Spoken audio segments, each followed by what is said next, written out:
సుల్తానాబాద్ మండలంలోని కదంబపూర్ గ్రామ సర్పంచ్గా నామినేషన్ దాఖలు చేసిన కాంగ్రెస్ నాయకులు గోస్కుల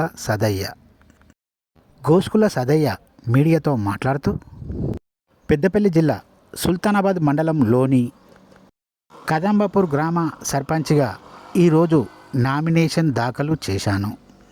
కదంబపూర్ గ్రామ ప్రజలందరూ నన్ను ఆశీర్వదించి నన్ను సర్పంచ్గా గెలిపించాలని, గ్రామాన్ని ఎంతో అభివృద్ధి చేస్తానని, గ్రామ ప్రజలకు మంచినీటి సౌకర్యం కల్పిస్తానని, ఇన్ని రోజులు మంచినీటి సౌకర్యం లేక ప్రజలు ఎన్నో ఇబ్బందులు పడ్డారని, నేను తప్పకుండా సర్పంచ్గా గెలిచిన తర్వాత మంచినీటిపై చర్య తీసుకొని మంచినీరు అందే విధంగా చర్యలు చేపడతానని, గ్రామంలో ఉన్న ప్రజలందరికీ కష్టాల్లో ఆదుకుంటానని, ఇప్పటి వరకు ఎన్నో స్వచ్ఛంద కార్యక్రమాలు చేశానని, ఇక ముందు కూడా గ్రామాన్ని ఎంతో అభివృద్ధి చేస్తానని, నన్ను కదంబపూర్ గ్రామ ప్రజలందరూ ఆశీర్వదించి సర్పంచ్గా నన్ను గెలిపించాలని, మీ అందరి ఆశీర్వాదంతో నేను తప్పక సర్పంచ్గా గెలిచి గ్రామాన్ని ఎంతో అభివృద్ధి చేస్తానని, ప్రజలకు, రైతులకు, హమాలి కార్మికులకు, ఇతర ప్రజలందరికీ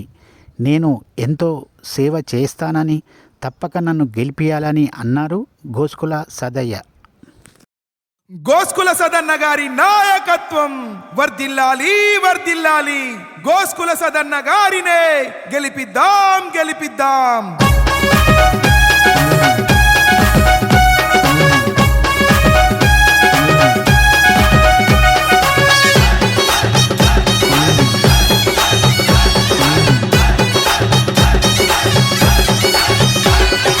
కదంబపూరు గడ్డంట మన గోస్కుల సదన్న అడ్డంట.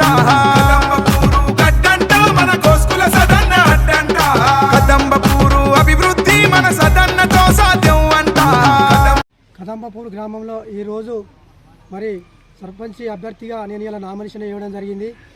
మరి కదంబపూర్ గ్రామ ప్రజలు ఆశీస్సులతో ఆశీర్వదించి మరి వాళ్ళు నా దీవించాలని, మరి నేను గ్రామంలో గత 10-15 సంవత్సరాలు పదవి ఉన్నా లేకున్నా నేను గ్రామంలో మరి ఎలా ఎలక్షన్లు వచ్చినది కాదు, ఎప్పుడైనా కూడా 24 గంటలు ప్రజల్లో ఉంటూ మరి అలా గ్రామ తిరుగుతూ వాడ తిరుగుతూ మరి స్వచ్ఛందంగా నేను కొన్ని సేవా కార్యక్రమాలు కూడా చేయడం జరిగింది. మరి నేను కష్టపడే వ్యక్తిని, మరి గ్రామంలో కష్టాలు తెలిసిన వ్యక్తిని, అందరి కష్టాలు చూసిన సమస్యలు తెలిసిన వ్యక్తిని, మరి ఎన్నెన్నో సమస్యలు మరి తీర్చడం జరిగింది. మరి నాకు మరి దీవించి నాకు సర్పంచ్గా పోటీ చేస్తూ ఉన్నా. మీరందరూ ఆశీర్వదించి దీవించాలని మీరు అందరినీ కోరుకుంటా ఉన్నా.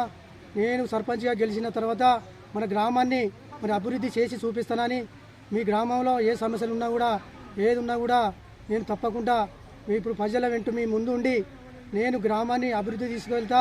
మీ సమస్యలను కూడా సాగు చేసి మరి వెంటనే మీకు నేను ఏ కష్టం వచ్చినా ఏది వచ్చినా కూడా రైతులకు కానీ ప్రజలకు కానీ గ్రామాన్ని ముందుకు తీసేలా మరి మీ ఎమ్మడి ఉండి గ్రామానికి దేవుడు సాగుగా ఉండి గ్రామాన్ని ముందుకు తీసుకెళ్తానని, కష్టాలు సుఖాల్లో పాలు పంచుకొని ఫస్ట్ కష్టాలన్నీ తీర్తానని మనం ప్రమాణం చేసి చెప్పడం జరుగుతూ ఉంది.